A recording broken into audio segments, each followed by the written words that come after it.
Patrick Hanley and I are live. I'm Liz Minnella. I'm a Demfluencer, a fundraiser, a enthusiastic voter ahead of the March 17th primary, and I am thrilled to be joined by my friend Patrick Hanley. And welcome, Patrick. Thanks so much for having me, Liz. It's great to be on. Patrick, you are probably one of the first people who I feel like saw the value in the type of digital organizing and new media connection with voters. Right after I moved here, you and I became friends, and pretty shortly after I joined the New Trier board, and it was just such like a point of validation and propulsion in reaching voters this way, organizing people this way, realizing that there is things that we can take from the lessons that you have learned as a person who has been in politics and organizing for decades, and ways that you can incorporate new strategies to get people involved in our democracy. So I was Yeah. just thinking about that today, and I'm really appreciative. Well, thank you. And it's so impressive what you've been able to do with your audience. I do think that the root of organizing is going to people where they're at and solving problems in their lives. And when that is in person knocking doors, that's super important. When that's at village halls and municipalities, that's important. But when it's online and when it's in forums like these, that's just as important. And I think it took Democrats a minute to fully internalize that and to realize that. But with this new generation, this new crop of leaders that are coming up, I think that is something that we hopefully will carry forward and will do more of and do better at. Yeah. Yeah. And I mean, I think you said it perfectly. It's not an either or. I still think there are lots of races in which door knocking and phone banking is effective, especially this one, because if you go out and ask your neighbor if they know if there's an election on March 17th, they will most likely say no. Right. So having any type of voter outreach that reminds a person that there is an important election coming up in just 10 weeks is important. And I think it's both, right? We need there are people who will not see this, right? And who are only going to be reached by traditional methods, but there are a lot of people who will see this and would have never been reached by traditional methods. That's right. So it's kind of hard as a candidate. You got to do all the things. Yes, yes. But that's the job that we sign up for. So much of being a candidate is volunteering yourself to go everywhere, to go authentically listen to people that have problems and go try and solve those problems. And like we can get a lot more complicated, a lot more abstract than that. But fundamentally, when it gets down to it, candidates are organizers. Organizers solve problems. You do that by listening. Yeah. Yeah. You've been running an incredible campaign. I just want to start with kind of your why and why you're running. And I always preface this by saying I'm not a journalist. I am not unbiased. I am enthusiastically endorsing my friend Patrick Hanley for Thank you. Illinois Senate in the 9th district. So maybe you can tell us a little bit about first where that district is, Sure. and yeah, what your why is, why now, why this Yeah. seat. Yeah, I so appreciate it. Well, I grew up in Northbrook, which is kind of in the northwest part of the district and kind of the northern suburbs of Chicago. We live now just north of Evanston in New Trier Township. The district itself it's all of Evanston, it's all of Glenview, the northern bit of Skokie, Wilmette, Winnetka, a little bit of Gulf, Morton Grove, a little bit of Northbrook, a little bit of Chicago. So that's kind of the stretch of the district. It's like this triangle north of the city of Chicago. Um, and I think my why comes from a few different places, as like so often this happens. And personally, I am a young dad and I have two very small kids. I've got a 2-year-old and I've got a 10-month-old. And my wife is an immigrant. She has a green card, thank goodness. She is white, which I know is extremely helpful in this terrifying racist environment that we live in. But when I think about my family and I think about my wife in this country, when I think about my kids growing up, the schools they're going to go to, whether or not they're going to be safe from gun violence, the colleges or the programs they end up applying to when they're a little bit older, and the career paths they choose to take, the jobs they may or may not do in the future, and then God, whether or not they're going to feel safe to just be themselves in this country in 15, 20 years, those all feel like totally uncertain questions. And I don't know that I've ever been so uncertain about the future in the United States or in Illinois as I am today. And I am running because I hear that uncertainty from my neighbors. I hear that uncertainty certainly from like marginalized communities and from folks that have a hell of a lot less privilege than I and my wife do. And so I'm trying to fight for a bit more certainty and a bit more hope and optimism from our policies and from our politics. I'm sure we'll get into this in a little bit, but like there's 1,000 people running for Congress.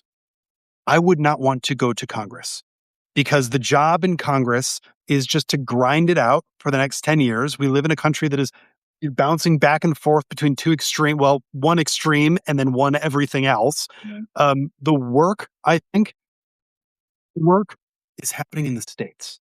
And so in a place like Illinois, where we've got a trifecta, we've got the governor, we've got the Senate, we've got the House, this is where we can really help people's lives. And I think that there's a real calling in that. I also think that we're entering into a place where the states are going to be in the driver's seat of American life as the country gets harder and harder to govern because of our ridiculous politics. So there's kind of a political angle to that too. And then just one other quick thing, and I don't want to hog too much, but I do think that Democrats have both the opportunity and the responsibility to demonstrate that places led by Democrats do well and that people in our states are thriving, are living longer, are healthier, their lives are better. And we need to get to a place where you can stack Illinois up against Florida and we dominate them on every metric. There's no reason that we shouldn't. And so I think we need to elect this new kind of generation of Democratic leaders with high ambitions for what we can get done as a state, with bold policies who are willing to lead with our values and get things done, and that are willing to take on the challenge of this decade, which again I really think is making life better for people in states where we can. Yeah.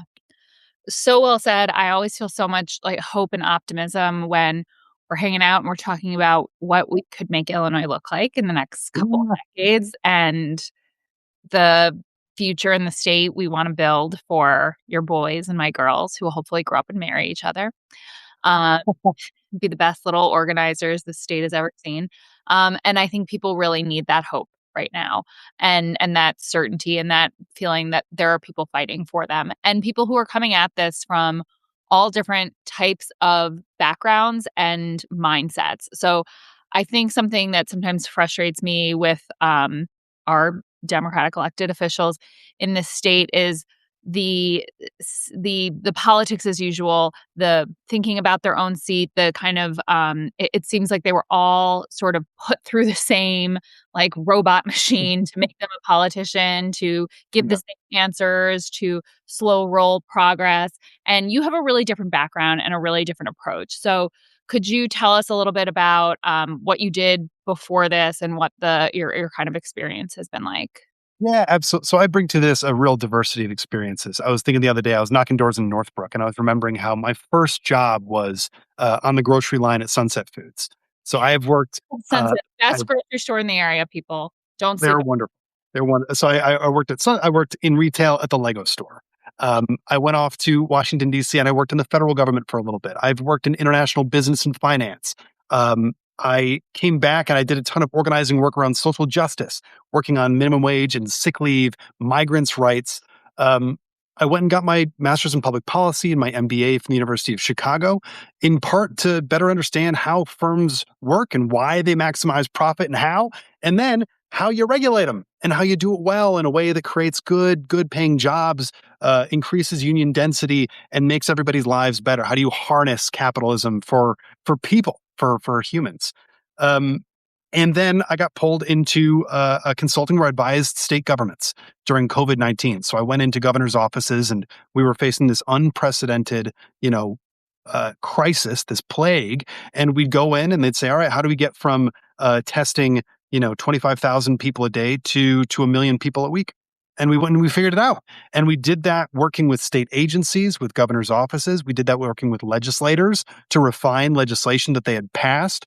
One of the things that I learned working really closely in an emergency with state governments is that bad legislation can hold you back in a really profound way. And so it's really important that you have agile legislators who get the problems, who are willing to go back, rewrite the laws, and make sure that we're delivering on the things that we say we are. So I had that really formative experience. Um, Meanwhile, I fell in love, as happens, with this brilliant entrepreneur from across the sea. She started a company in her mother's garden shed called Piglet in Bed. And she sells bedding, pajamas, homeware, sleepwear. She was kind of early into the sustainable linen business. And so, as the pandemic went on and the business grew, the silver lining of the global catastrophe was that we sold some bedding, and I was able to help her raise a little bit of money. And I joined her team full time as we grew the business. So, totally unexpected kind of swerve in my life was happening to own and help run a linen business.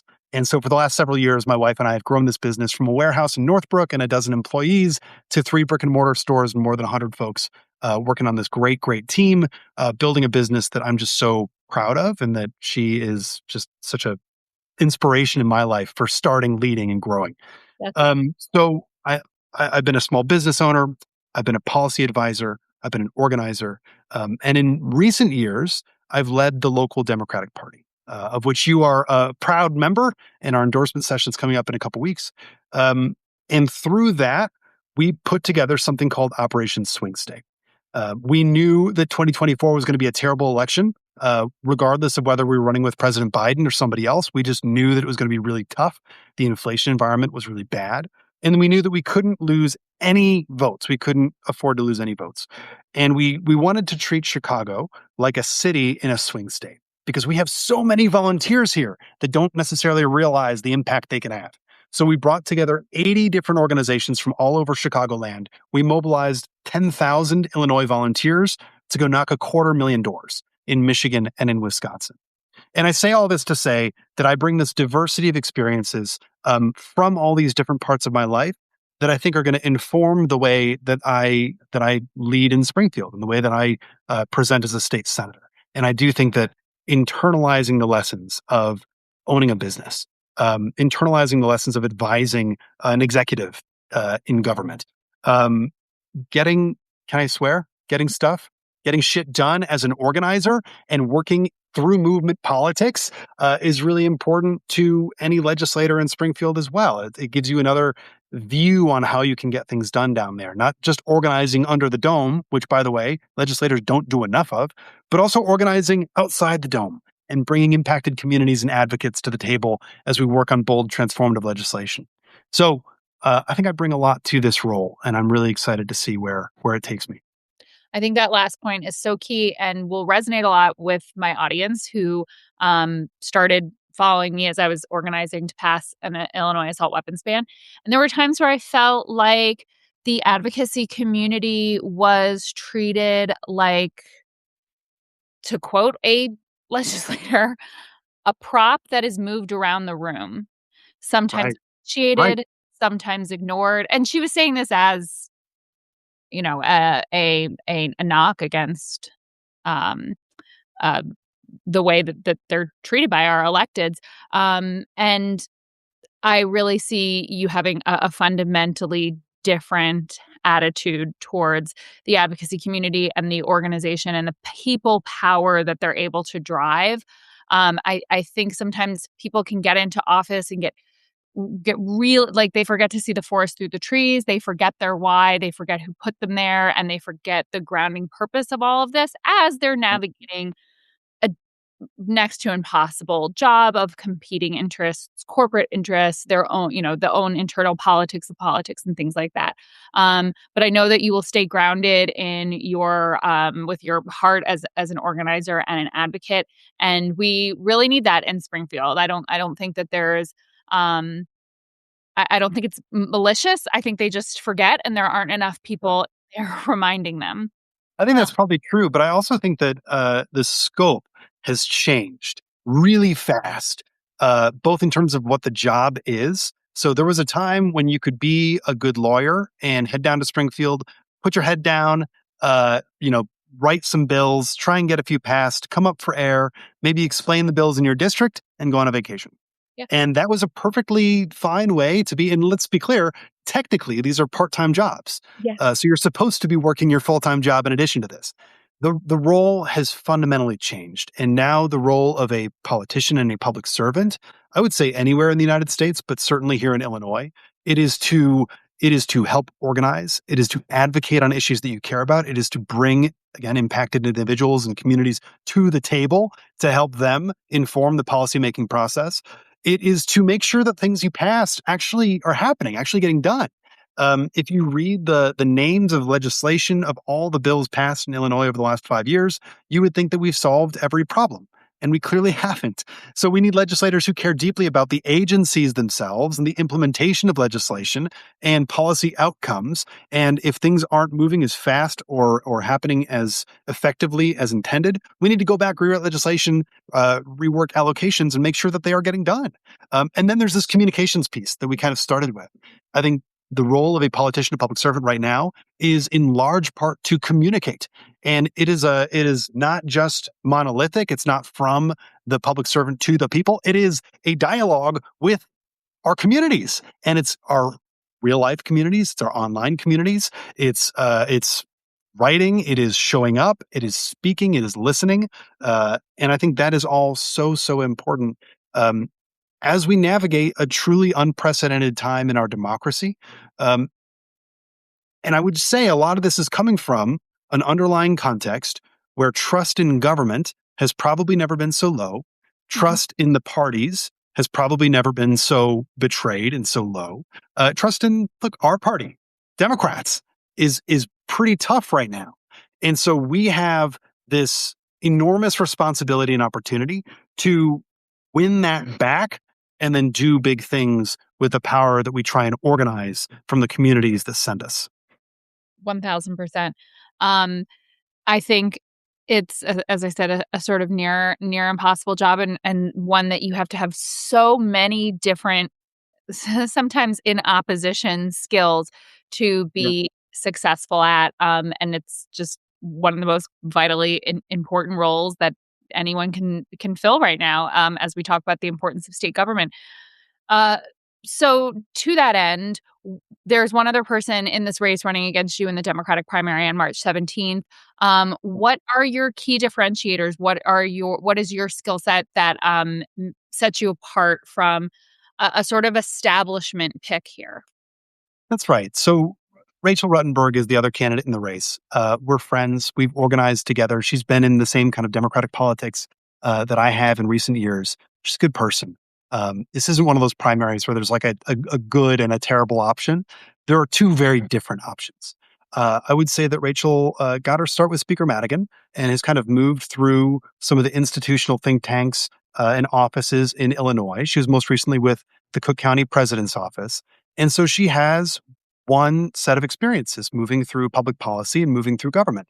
And again, as I said, I think like 10, 12 years ago, that's an all you need. That's fine. You kind of know where the bodies are buried. So you go and you pass decent legislation, you come up for air.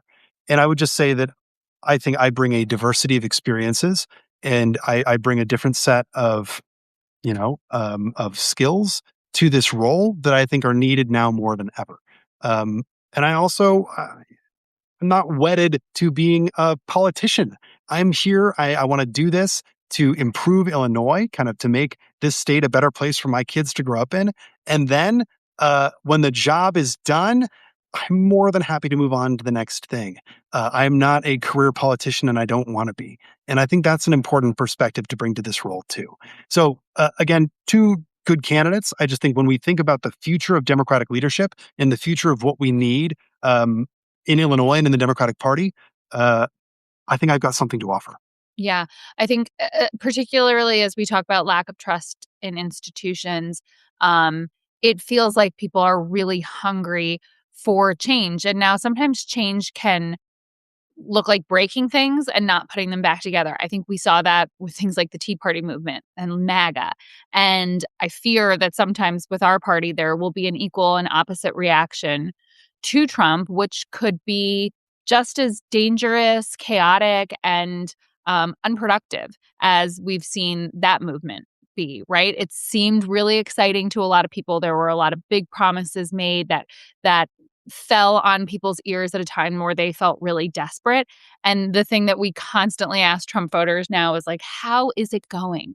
How is the price of eggs going? Like, how Right. is life going when you just see, your neighbor who you love and care about and has been here for decades, beaten to death in front of you, shot in the face on the street, right? I think there is a small subset of very deranged people who are happy with this current administration as it stands, but they were successful in making promises to people at a certain time. So as we talk about change, which is desperately needed in the Democratic Party, I always want to remind people that we need the right kind of change. We need, yes, people coming at this from a different set of experience, but also having some experience. So I just think you're that perfect change candidate. And when you were not put in the robot machine to think about things and policy the exact same way and be constantly thinking about yourself and your political future, but you do have that on the ground experience. You have worked in government situations, getting things done. You've worked in business situations, and you know how to balance those.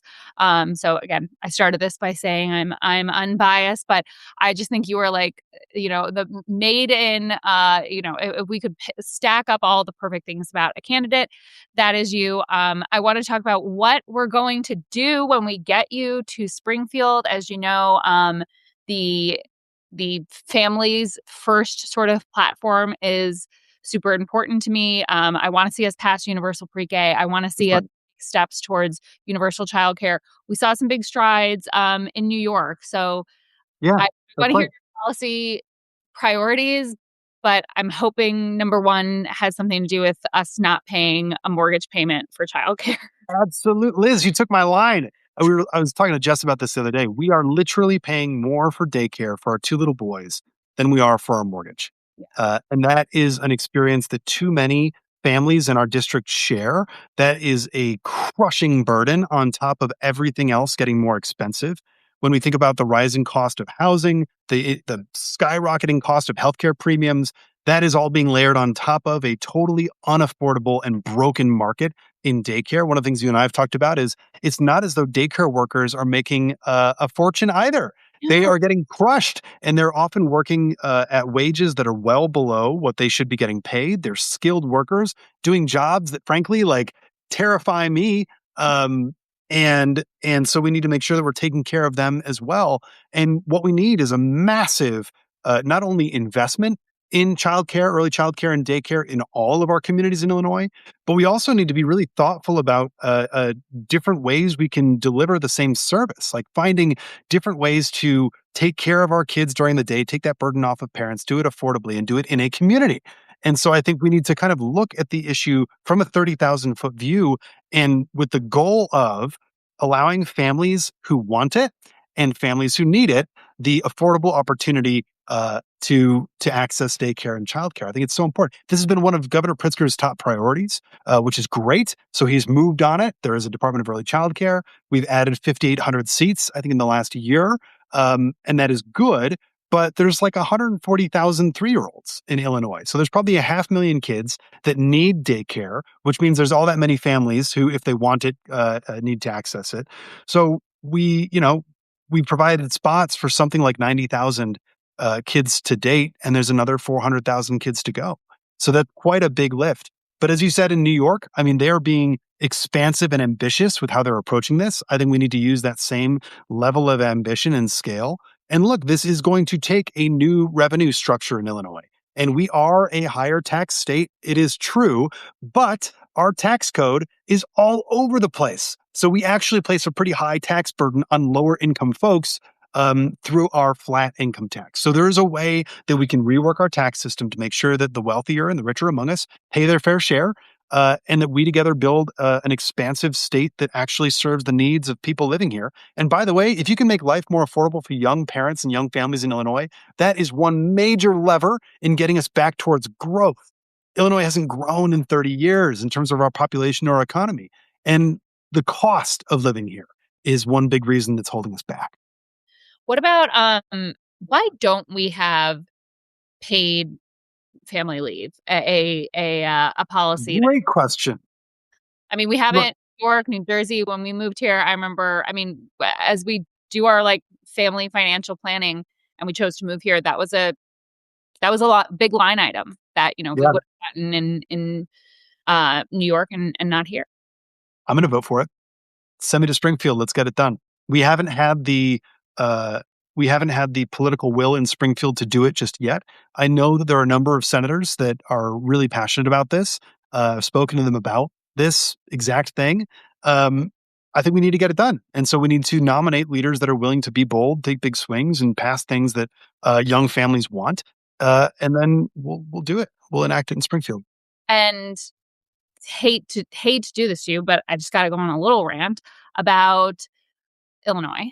We're a Dem trifecta. It was a little rocky there. Our former speaker is in jail, and we did have a Republican governor for a long time in the not far distant past. And that certainly slowed progress and slowed political organizing, I think kind of shook some people. But we are now a Dem trifecta with a supermajority in both houses. And when I looked at that and compared from my two previous states that I lived in, which were New York and New Jersey, and at one point, we almost moved to California. So we kind of got familiar with the foundational family and just like progressive policies that they have. Those states pass around 800 bills a year. Last year, the Illinois General Assembly, I think, passed 218. And a lot of them were like resolutions about naming days, certain things.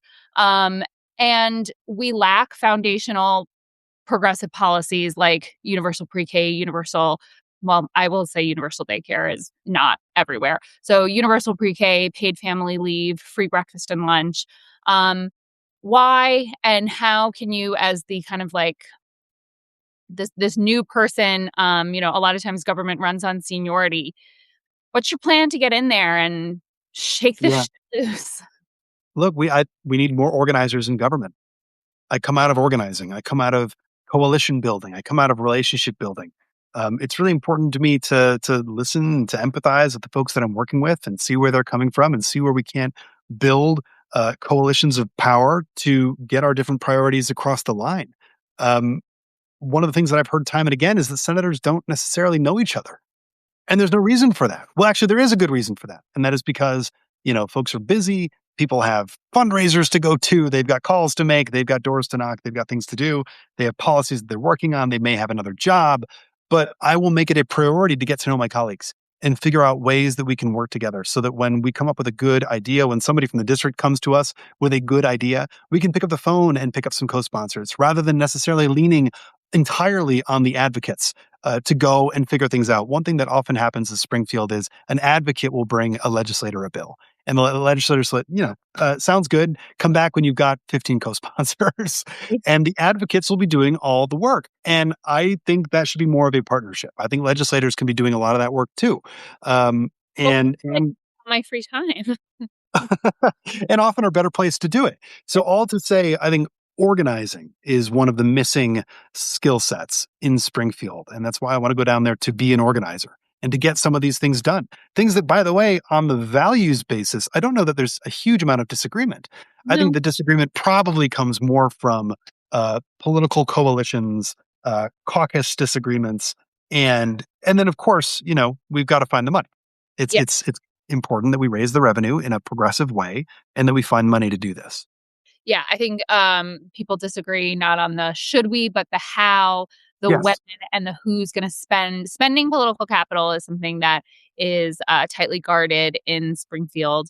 And yeah, I would just like to get more people outside the political bubble in there. And I think, we just, it's hard to like really track things how we got to this place. I mean, I named some of the ways corruption, a Republican governor, but I think there's not like one solution to fixing it. So I totally agree that kind of going in there and changing the culture in like a positive bridge building way. I really believe you're going to win, so I don't want to like put you in a position. They're like, he was on this interview and she was just railing against the Illinois General Assembly. It's my New Year's resolution to be nicer to our state elected. I think that's important. I think that's important. And as we take empathy into politics, we got to remember why people are in their positions that they are. And look, sometimes in rare occasions, they're just terrible. And that actually makes life easier. Like that's great. Then it's like, okay, I get it. Like you're corrupt or you're selfish or agree, whatever it is. I think that's more rare than I think often people And no can think. person is just one thing. No legislator is No, just one thing. No elected no. is. I think we often, and it's kind of a problem in our political system. We often put sort of unrealistic expectations or hope in people and want them to be everything. And then when they do one thing that we disagree with, we cast them aside and we completely discount everything that they have done. And I think as we look for a candidate, I think this is broader, but actually not really. I see I see this at the micro local level that people talk about. Well, this one time my friend had an idea with her nonprofit and they said no, and so we shouldn't elect that person. It's like there could have been 15 things that Yeah. went into that, whether it was an executive or a put it to a vote. It's just I think it's short-sighted to to be so black and white on our elected Mm, officials. So I like your yeah. attitude of, I've seen you on the job organizing within our community at events and in meetings and just dealing in real time with like literally at once 15 people talking and wanting to get their point across, and you just have such a calm and genuine way of or organizing and structuring our community and our the way that we do democracy. And it's like, listen, everybody is going to get their point across, everybody deserves to be heard, we're going to come to a resolution together. I think you instill a lot of calm in the room, and it's what we need more of. Thank So you. how can we help? How can we get this campaign over the finish line? Well, thank you so much. I mean, the most important thing is something we talked about earlier in our conversation. That's reaching voters. This is my first time running for office. I'm a young dad. I've not served in public office. Nobody knows who I am. So it's really important that I go and I meet as many people as I possibly can in Evanston, in Skokie, in Glenview, and in all the different parts of the district. So if you like what you see, if you like what you hear, please follow us, like our content, share our content with your friends in the district. Go out, write an email to friends that live in Evanston and say, hey, I just heard this person. They're lovely. Here's the link to Liz Minnella's Substack or whatever it is.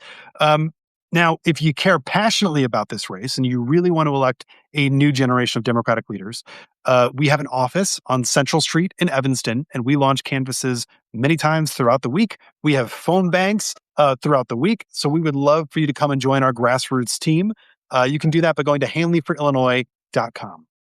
Amazing. And I just want to tell everyone there was a Heather Cox Richardson, she does her politics chat, and she said, obviously, the start of this year has, I mean, I just, there are no words to what has happened the last, what is it, the fourth, I don't even know what day it is, 13th, 14th, last.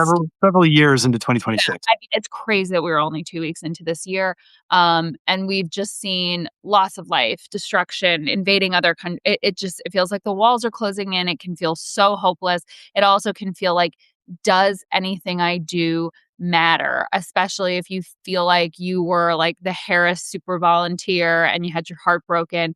The way to feel better is to get involved in a local race and to learn the ins and outs of the campaign and see a candidate. When you come to Patrick's office, like Patrick's gonna be there. You're gonna like hang with the candidate and you can talk to him and ask him questions and tell him what you're hearing at the doors and really feel like you're in it and you're making a difference. And if you weren't there, I say this about Patrick's campaign, like your money goes the furthest, your time goes the furthest, and thus the benefits and the way you feel about impacting our democracy is the biggest. Like you can make the biggest difference in this race. This is if you're in this district or right around this district, this is how you can make a difference in our democracy. And then if you feel like you need a win, you know, this is the hope and the investment. There's a lot of young people on your campaign. I've had the opportunity to speak to your fellows, and it's just it just gave me so much hope. Like, look, here's this room of 10 people who've shown up to help, their local state senator. I didn't know who my state senator was when I was 18, and they're here in the room and they're helping and they're learning and they're just invested in our government. And it's incredibly rewarding to be a part of. So, please sign up and join Patrick's campaign. Please share this with your neighbors in Illinois 9 State Senate District. And the primary is March 17th. Mark your March calendar. 17th. Easy day to remember because it's St. Patrick's Day. The New Trier endorsement session is January 25th. So if you live in New Trier Township, please go to our website, which is NT Democrats, or is it New Trier Democrats? NewTrierDemocrats.com. NewTrierDemocrats.com.